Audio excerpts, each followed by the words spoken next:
Welcome back. Does anyone have anything to share from their practice yesterday of patience?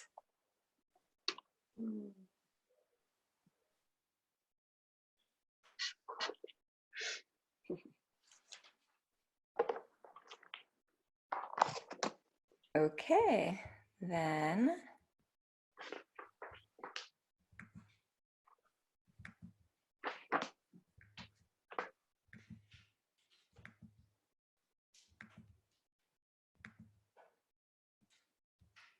All right. So today we will talk about Satya Parami, which means truth.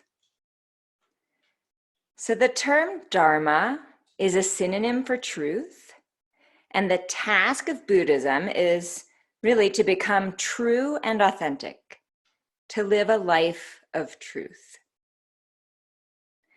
So, how important is truth in Buddhism? There's this Buddhist mythology where they tell the lives of the Buddha to be, lifetime after lifetime, they tell stories. And in his many lifetimes of training, the Buddha to be never lied.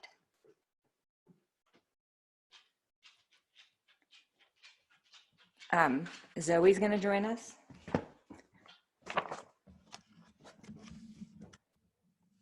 Here's our, okay, we have a little canine support here. So here's a story. The Buddha was talking to his son Rahula when Rahula was a novice monk. The Buddha pointed to a bowl with a little water in it and said, "Rahula, do you see this bit of water left in the bowl?" Rahula said, "Yes, sir." The Buddha said, "So little, Rahula, is the spiritual achievement of one who is not afraid to speak a deliberate lie." Then the Buddha threw the water away, put the bowl down, and said, "Do you see, Rahula, how that water has been discarded? In the same way, one who tells a deliberate lie discards whatever spiritual achievement he has made." Again, the Buddha asked, "Do you see how this bowl is now empty? In the same way, one who has no shame in speaking lies is empty of spiritual achievement." Then the Buddha turned the bowl upside down and said, "Do you see, Rahula, how this bowl has been turned upside down? In the same way, one who tells a deliberate lie turns his spiritual achievements upside down and becomes incapable of progress." So not a weak statement about the power of telling the truth. Gil Fronsdal says, "Being honest with oneself is a prerequisite to personal growth and a genuine liberation of the heart." So the truth is not the same as facts for this purpose. Facts alone don't carry power in themselves, but the truth does. This is because honesty brings inner calm, because knowing the truth brings confidence, because the good intentions behind speaking the truth bring strength, because truth makes reconciliation and forgiveness possible, and because truth releases beautiful qualities of the heart that help liberate us from fear, hatred, and greed. And I'm going to read that one more time. I think it's such a great list. So the truth carries power because honesty brings inner calm, because knowing the truth brings confidence, because the good intentions behind speaking the truth bring strength, because truth makes reconciliation and forgiveness possible, and because truth releases beautiful qualities of heart that help liberate us from fear, hatred, and greed. Ajahn Susito explains that there are two sides to Satya Parami. The first side is morality, and the second side is perception. From the point of view of morality, the truth isn't facts, but instead it's the force of intention behind our words. Think of the difference between speech with kind intentions and speech with intent to deceive. You could use words that are factually true to deceive or harm someone, right? So truth, in terms of Satyaparami, requires a positive intention. Bhikkhu Bodhi explains that lies appear in different forms depending on the root delusion motivating it. So a lie based on greed would be aimed at creating a personal advantage to oneself or one's friends, such as material wealth or position or respect or admiration. A lie based on hatred would be a malicious lie intended to hurt or damage others. And a lie based on delusion would be irrational, like a compulsive lie or an exaggeration to make something seem more interesting, or lying for the sake of a joke. In the context of spiritual growth, we make a dedication to be truthful and kind. Our speech should also be useful and timely. And every time I see the advice to give useful speech, I feel like it's important to mention that making pleasant conversation with your neighbor or the person you run into at the supermarket, that's useful because it's creating connection between people. So it doesn't have to be that every single word out of our mouths is some sort of miraculous, helpful thing. That's not what useful means. It is useful to create social harmony and meet your neighbors and talk about the weather. To a point, right? But if you're doing that every second of the day, at some point it stops being useful. So just wanted to mention that. In terms of timely, I think it's really helpful to notice, do I just want to say this right now because I need to say it? Is the other person able to hear it right now? Did they just walk in the door from a busy day and they're distracted or need a moment?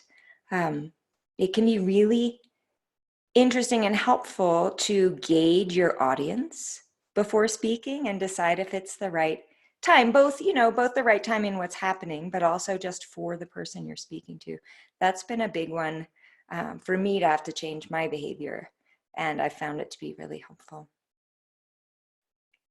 We also want to be careful that we don't say the truth just to get it off our chest if it might hurt someone else. So you want to think before you even confess something to somebody, am I doing this to help our relationship? Or am I doing it because I'll feel better when it's no longer just mine, even though it's going to cause a whole new cycle of pain for that person? And I'm not saying the answer is one or the other. With truthful speech, we need to look to see in our best, assessment of the situation, what is the kindest and most helpful thing to say and when. We also want to be careful, and this is in the context of like the modern yoga movement, with the kind of "this is my truth" statements that I hear a lot in certain circles.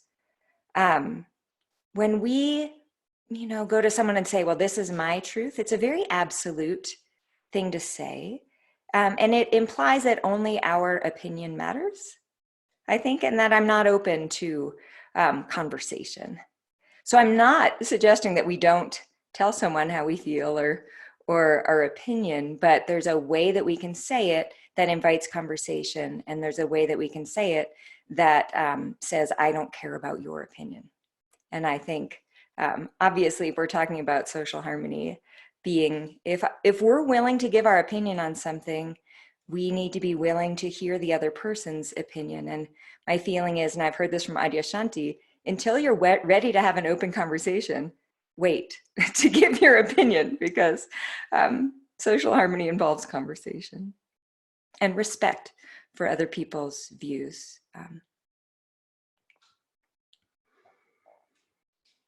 The Buddha also spoke of safeguarding the truth. And this, in the age of internet opinions on facts, this is really helpful. This means not claiming to know something that we don't know directly. Okay, so it's fine to say, I have heard such and such, but if you've only heard it, you could say that instead of I know such and such if I haven't experienced it myself. And that could save us a whole lot of problems on the news and on social media. So there are two reasons not to lie. The first is that lies kill social solidarity. The truth implies compassion, caring, sincerity, and integrity. When you tell the truth, people trust you and they relax. Furthermore, as Ram Dass taught, to lie to another person, you have to see them as him or her or them. You have to see them as an object. Such distance, he says, that the act of lying creates, turns out in the long run to cost more than the lie gained for you in the first place.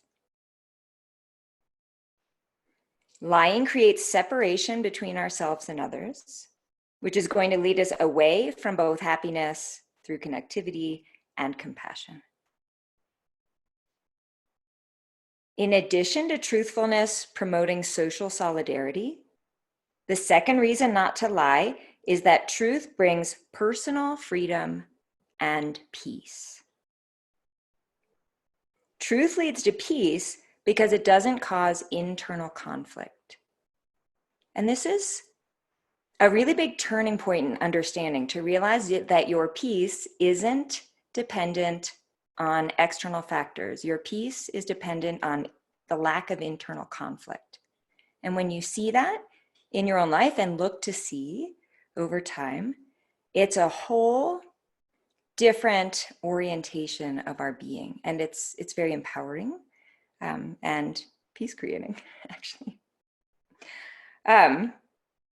So truth leads to peace because it doesn't cause internal conflict. And how that happens in part is that you don't have to remember supporting lies, and you don't have to defend your position because the truth supports your position. Gil Fronsdal says, truth is realized when there's no conflict in the mind. Ajahn Susito says, the hallmark of truth is that one feels clear, open, and settled in actuality. Meaning being with the truth, being with things as they are.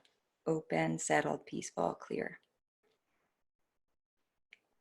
Telling the truth feels amazing. Here's why. When we lie, it's because we're not okay with things as they are. And remember, that's how the karma works, is if we're uncomfortable and then we lie, that tells us that feeling of being uncomfortable was so valid that it needed to be backed up by action. So then we feel more uncomfortable, and it cycles. As opposed to telling the truth tells our mind that the truth is okay, and any sense of being uncomfortable subsides. So our fear and our craving and our aversion are what drive us to lie. And when we do so, we reinforce the fear, we reinforce the craving, we reinforce the aversion, and they grow stronger and stronger. When we choose not to act on the fear or craving or aversion, and we tell the truth anyway, despite the fact that we have those feelings, the negative emotional state is weakened, and over time it continues to attenuate. So over time, these negative mental states get less and less powerful. But when we don't act on it, we don't feed it. That's, I think, the best way to think about it. We don't waste energy on fear of being caught.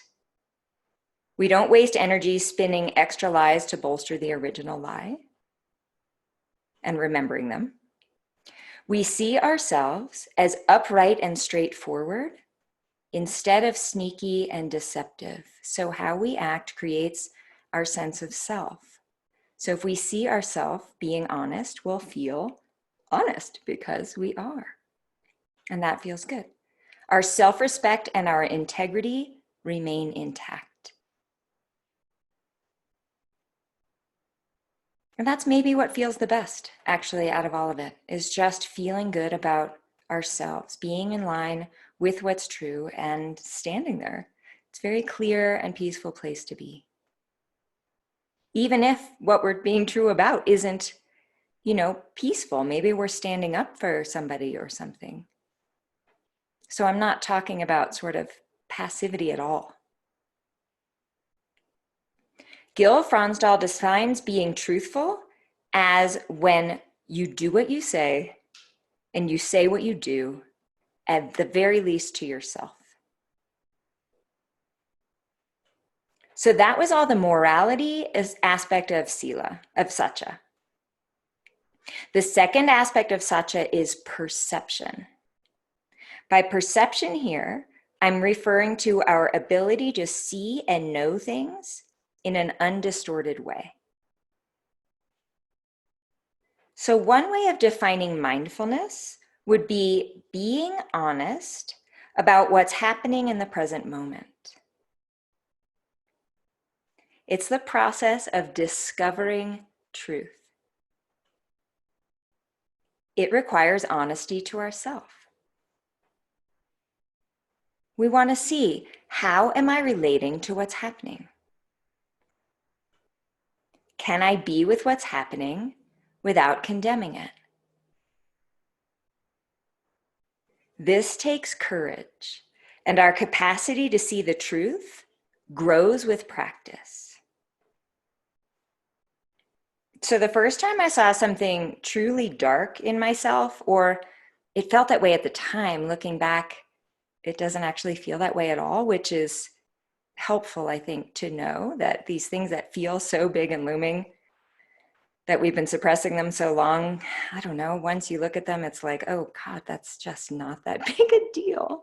I think it always feels that way later, but when they're suppressed, they feel larger than life. So the first time I saw something in myself that I didn't like, really saw something deep, something I hadn't seen before, my stomach dropped to the floor and my mind just froze. It happened very quickly, and I remember the distinct feeling in the body. And then about a minute later, maybe less than a minute later, I felt exquisite relief at having identified an unuseful pattern from childhood. And honestly, in the naming of it, I felt free from it already, because I saw how absurd this habit that I had picked up when I was 4. I even remember the event that caused it. It was just the best I could do at 4, and I thought it was helpful. And then, at 40, 48, I saw this pattern, 49, and just like my jaw dropped out. And then I was like, well, why? I don't want to do that anymore. It made no sense in the light of an adult point of view. And now I didn't have to do it anymore because I'd seen it. And that was it, done. Like that ended. Maybe a couple of regressions back into the behavior, but in seeing the behavior again, because behaviors are automatic often. But once I would see the behavior, I would laugh and say, yeah, that's not useful. And it drops away. So it's worth, even for that initial stomach drop and sense of like, oh no, who am I? What this enables is the ability to not be that pattern, but to see it as a simple pattern that is droppable. And I didn't have to believe in it once it was conscious. By seeing it directly It felt defused, like it couldn't operate unconsciously behind the scenes anymore because I had outed it. So the naming of the truth can literally set us free. Mark Twain put it this way: the truth will make you free, but first it will make you uncomfortable. The truth that we can learn directly through observing our own experience honestly is that our moods and feelings and impulses are changing. If we see this directly and gain confidence in this fact of impermanence, we don't have to believe or buy into each passing thought or impulse. We don't have to reject them or blame ourselves for having them, and we don't have to react to them. We kind of learn to surf, to ride the waves, to let things go by. In fact, with deep examination, we realize that many of these passing mental habits aren't even personal. What I mean by this is that when we look closely, we see that they're often based on ways of being that we were taught or were modeled for us.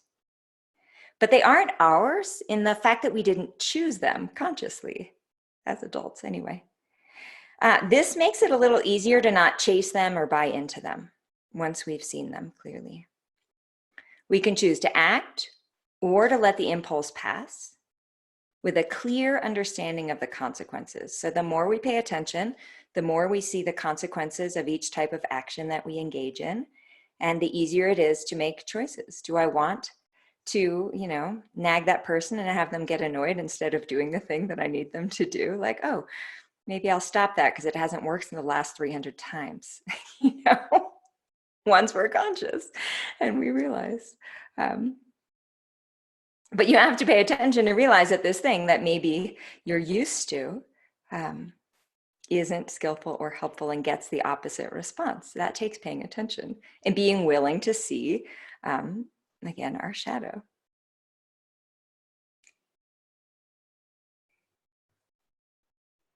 So this act of looking and seeing and being willing to see and make skillful changes is resiliency and non-reactivity at its finest.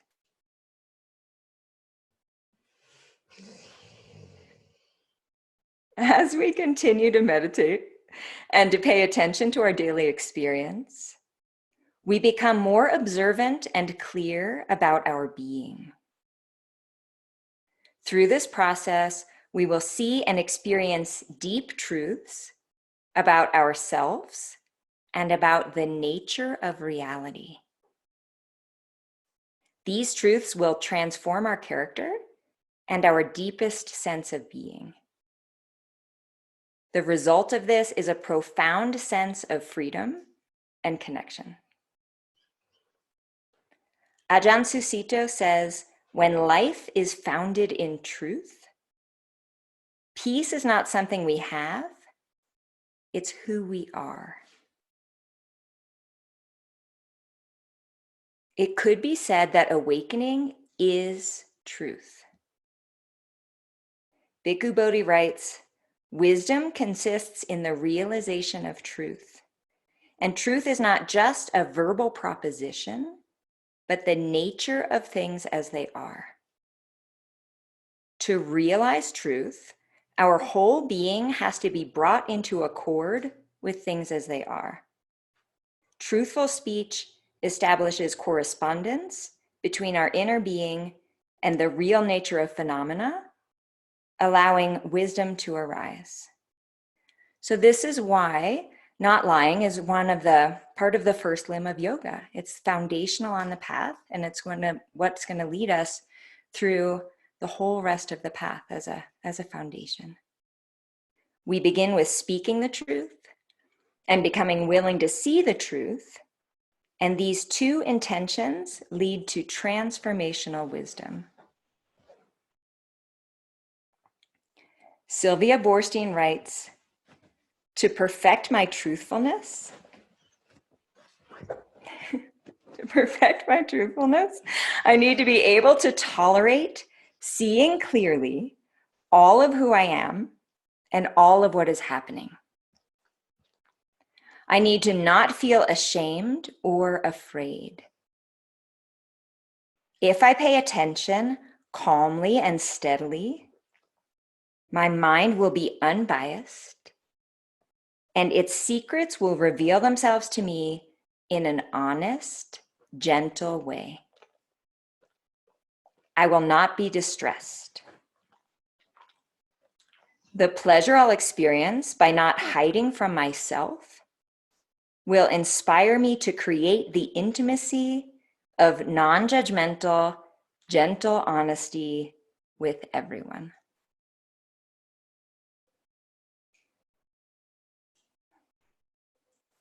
All right, so let's do a little practice with truth.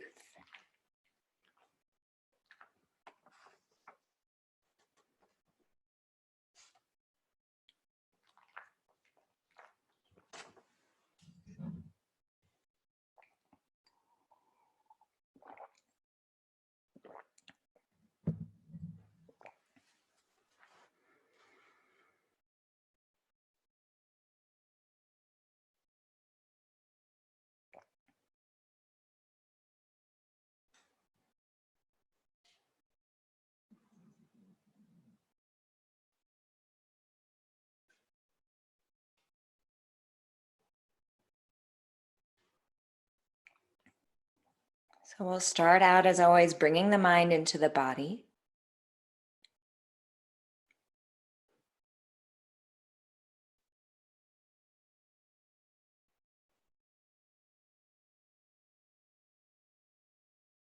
Feeling that you are located in this body right now through feeling the sensations,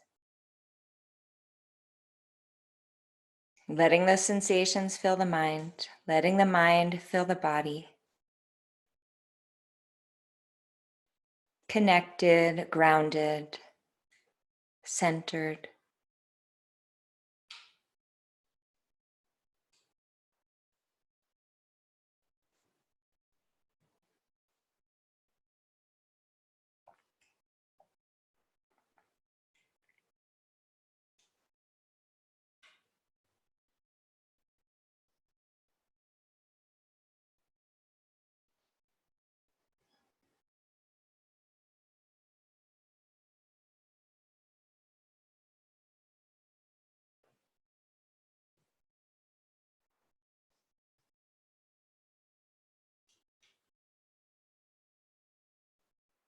Let's now narrow the attention a bit to the breathing.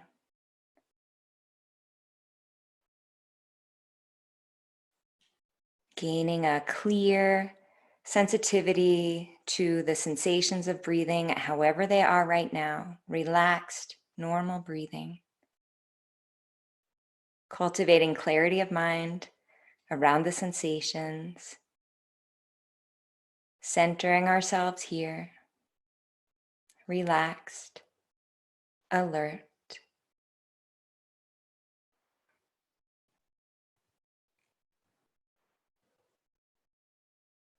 Cultivating the sense that you're receiving the breathing rather than going out to it.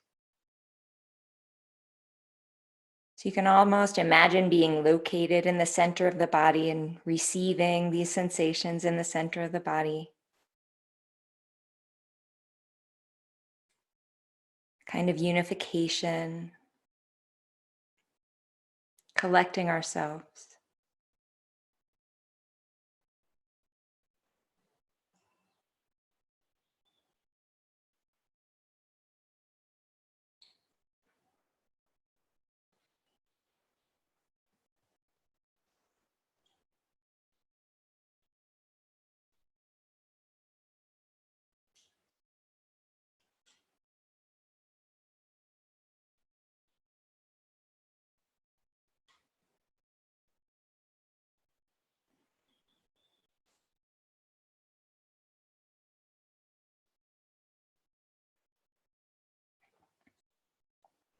So as we move through a few contemplations, I'd like you to stay in the body. So maybe you keep a third of your attention on the body and the breathing as we move through it. You don't have to quantify or be specific, but keeping some grounding in the body around the breathing. And if you find that you lose it, you can always turn back toward it.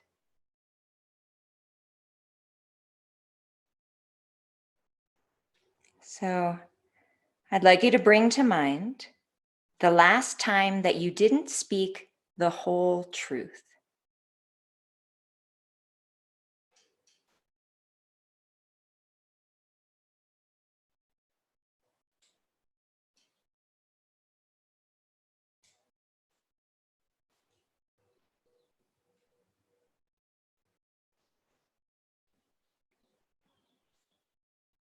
I'd like you to look to see what was your motivation.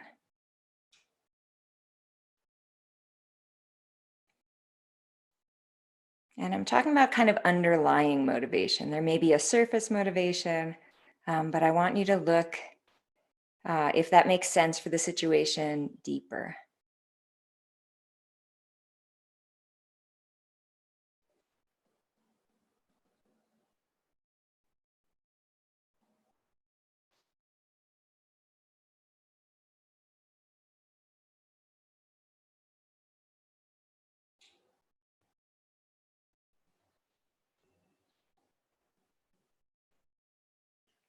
So was it fear?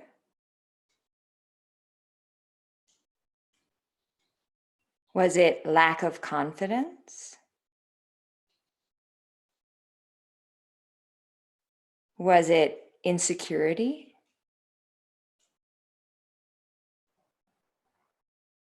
Was it anger? Was it ill will?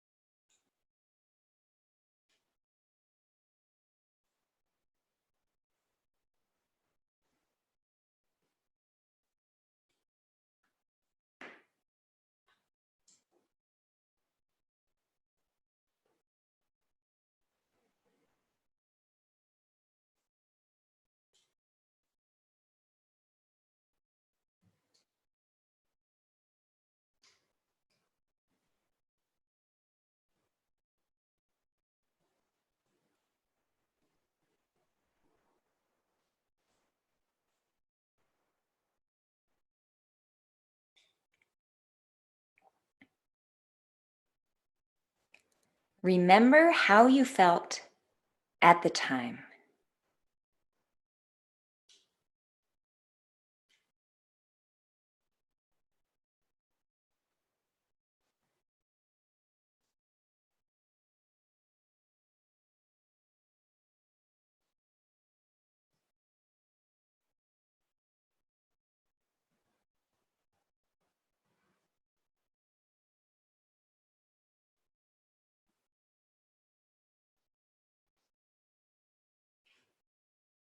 Feel the sense of internal conflict that comes from saying one thing, but knowing that you actually mean another.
Imagine the internal peace and clarity you would feel if everything were out in the open.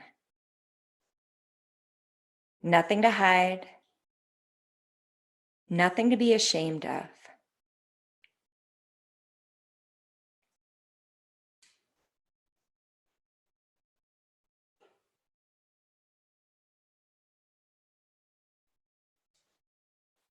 No worry of being caught in a lie.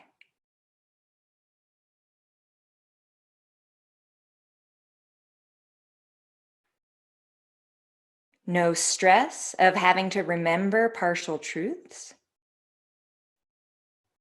of having to create more lies to back up the original lie, and having to remember those too.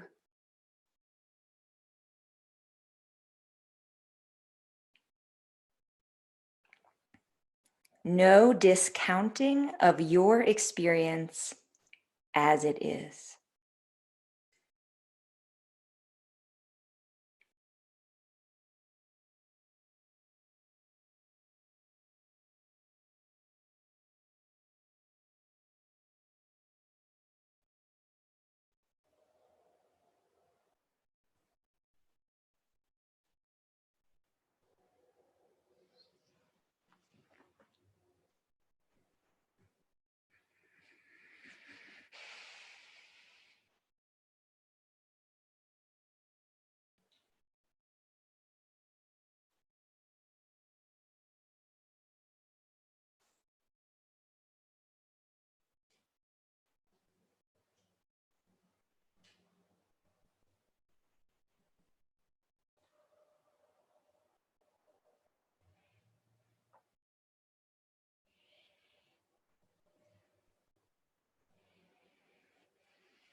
And now I'd like you to release that contemplation and to kind of clear ourselves a little bit. I'd like you to inhale and gather your attention, and exhale, release. We'll do that 2 more times. Inhale, gather the attention. Exhale, release. Inhale, gather the attention. Exhale, release. And then we find ourselves back in the body. Natural breathing, collecting just a little bit around the breathing in the body.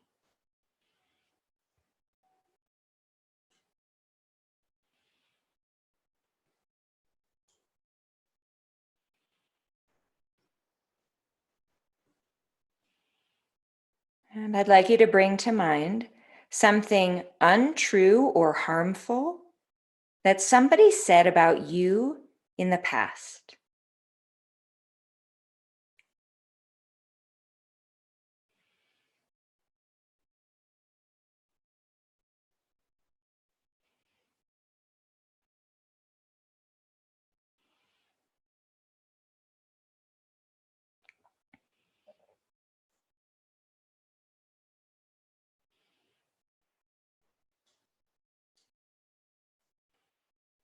So, how did you feel?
How quick and easy is it to harm through speech?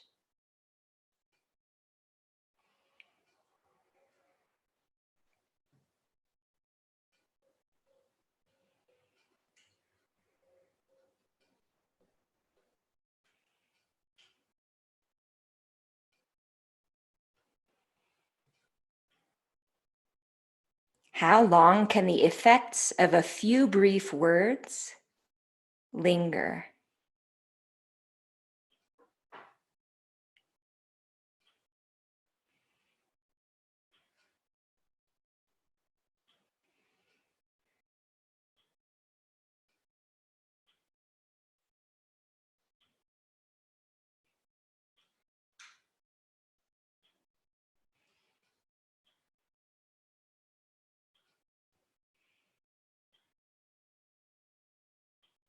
Speech has the power to create or destroy harmony at work, in social circles, in families.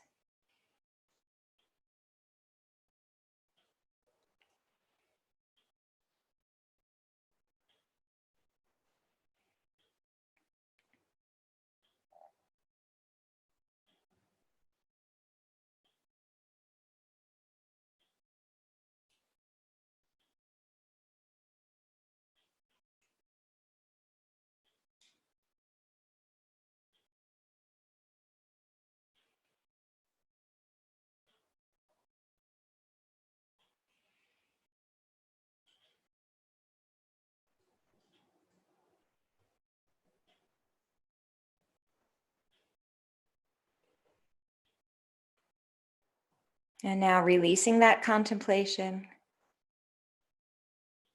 And again, to kind of clear the mind a little bit, I'd like you to inhale and gather your attention. And exhale, release. Inhale and gather the attention. Exhale, release. One more time.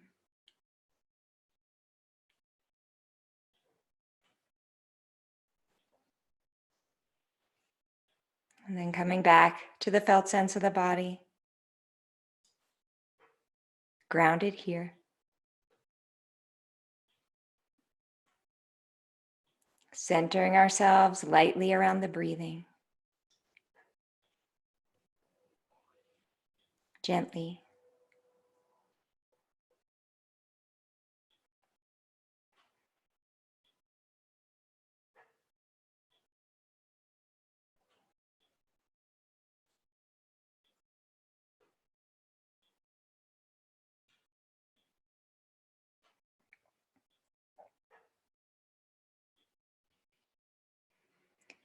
And now I'd like you to ask yourself the question,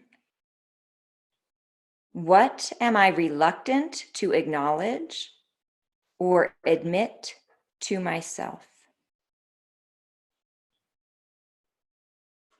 What am I reluctant to acknowledge or admit to myself?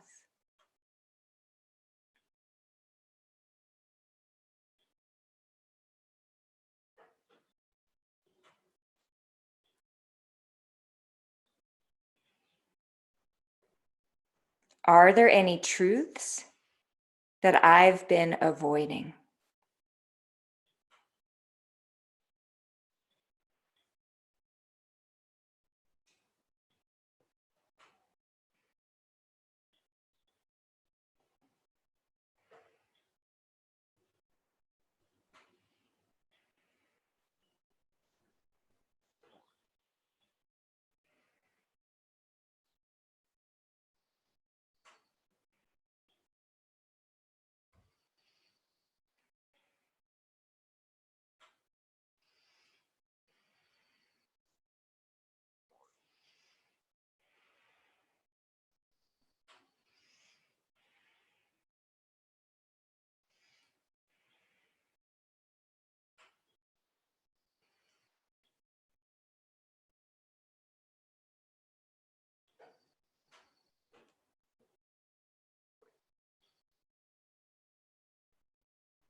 And now we'll release the contemplation.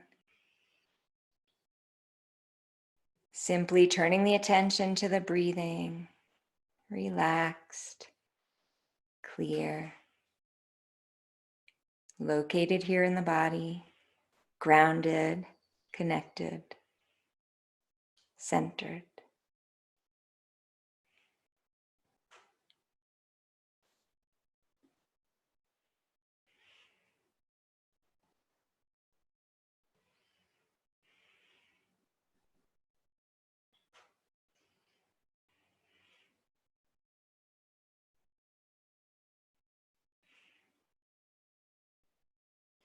And we'll slowly open our eyes and feel free to move around as you like.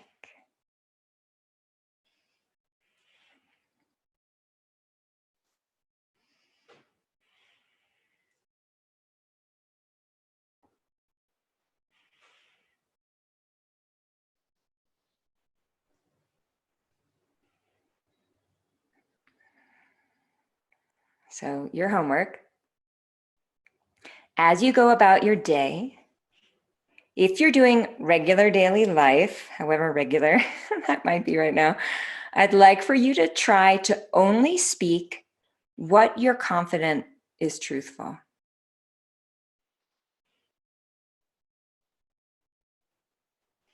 So do your best to avoid exaggeration.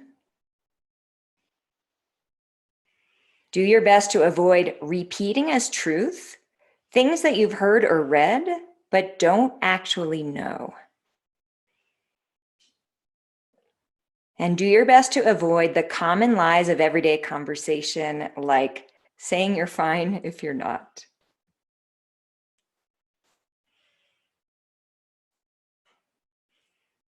If you're retreating for the day, I'd like you to be as truthful as possible with yourself about what's happening. And of course, the daily life folks are welcome to focus on this as well.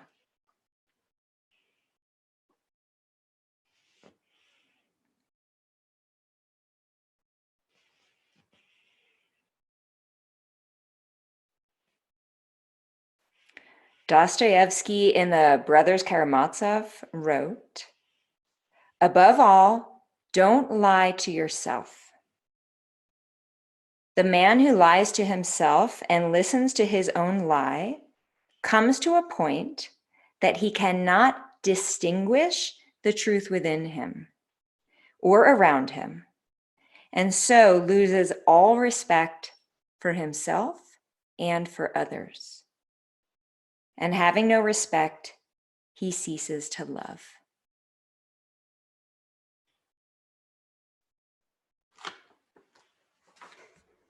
Okay, I'm going to unmute for comments.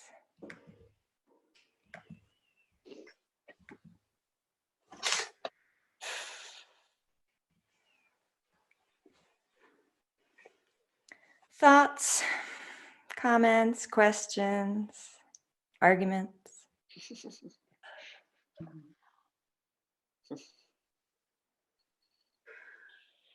Ooh. It's a big topic. Yes, for sure.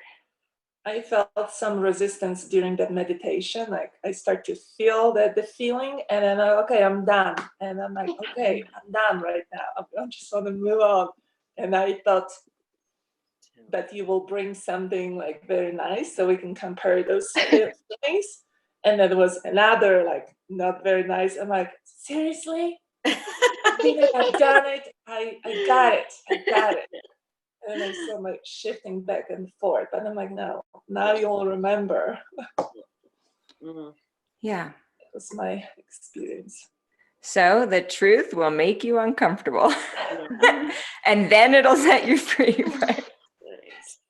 So that means it's working. That really rang true for me. I think every time I sign up for these, I think I'm just going to bliss out for 10 days and just have, all this incredible like waves of freedom. And to be honest, not the last, but a few days ago, it was like 48 hours of just full-blown discomfort, you know, kind of looking at these things directly. And yeah, and I feel incredible kind of on the other side of it, but just always, you know, I forget what I'm signing up for. My first teacher told me over and over, bliss is not your path. And I was like, why not? Right? Yeah. But because that doesn't work. Yeah, right. It can be a side effect at times, for sure. But the way to freedom is shedding light on darkness. That's how it works. Making the unconscious conscious is how freedom works. And it's the only way that freedom works. I kept thinking that yesterday you said that patience was one of your like most challenging topics, or parami, and I'm like, really? Because this trumps that to me. Like, wow, I wish we could go back to patience right now. Well, you can be patient with the practice of uncovering truth, right? Like, Right. you don't have to be super uncomfortable about everything at once. You can go slow so that you're willing to do it. And that goes back to the effort issue, right? So you don't have to do everything today. Can you, well, we're kind of running out of time, but I guess right at the beginning when you read the story from the Buddha, there kind of was no hope in that story. Like once you're a liar, you've like cleared out all of your paths to awaken. I'm sure that that's not quite what he meant. No, because in the Buddhist stories, Yeah. there's a serial killer called Angulimala who gets fully enlightened in the same lifetime that he was a serial killer. And it's a longer story than that. But it's very clear in the Buddhist tradition that you can awaken from wherever you are. So he was trying to make a point about being honest, but he was not trying to make the point that you can't turn around your karma, because there's story after story of turning around your karma. Okay. Yeah. Thank you for bringing that up. That's really important. Yeah. It's good to hear for the day. Yeah.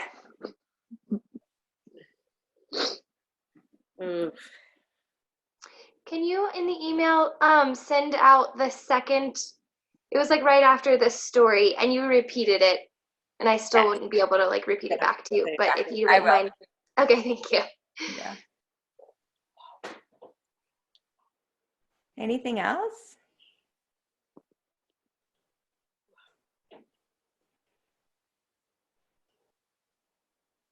You know, if it's uncomfortable, that's really interesting. You know, so that's where these practices are actually worth doing, is where they have an impact and they feel rich. So don't shy away from those places. And again, you don't have to dive in 100%, do it all today and then hate it and never do it again, right? Like little bit at a time, long-term sustained effort. Go gradually, do what you're willing to do so that you and your being are in line. But if this gets you a little wiggly, this is your spot. And that's to find that place to be, to work on things. That's amazing. Like being able to identify those places. Mine is still patience. And I can identify that, and that's going to be a long-term process for me. And if I get too hard on myself, then it's miserable to work on. And if I keep it light and playful and have a sense of humor, then it's really rich. So if you've identified a rich place for yourself, then congratulations. I'm happy for it. I just wanted to share right now, like, comes to my memory, the workshop that I've done with Lindsay, this mindful retreat on Saturday. It was the 4 hours, I guess. And I don't know, somehow it comes to my mind because I remember how uncomfortable I felt. And it was probably the third hour when actually I got breakthrough and I saw my chaotic mind and how unsettled I was until I've got that peace. But it was just like going through the layers. And the same happened now, that I was like, okay, I'm done. I just want to move. And then, but I still didn't. I just felt that. So I think it's just when we really commit, like you said, Karen, then we can get a little bit farther with those meditations and accomplish the peace. But it requires the discipline. So yeah. Perfect. That's perfect. We'll end with that. Thank you. Thank you. Thank Thank you. you.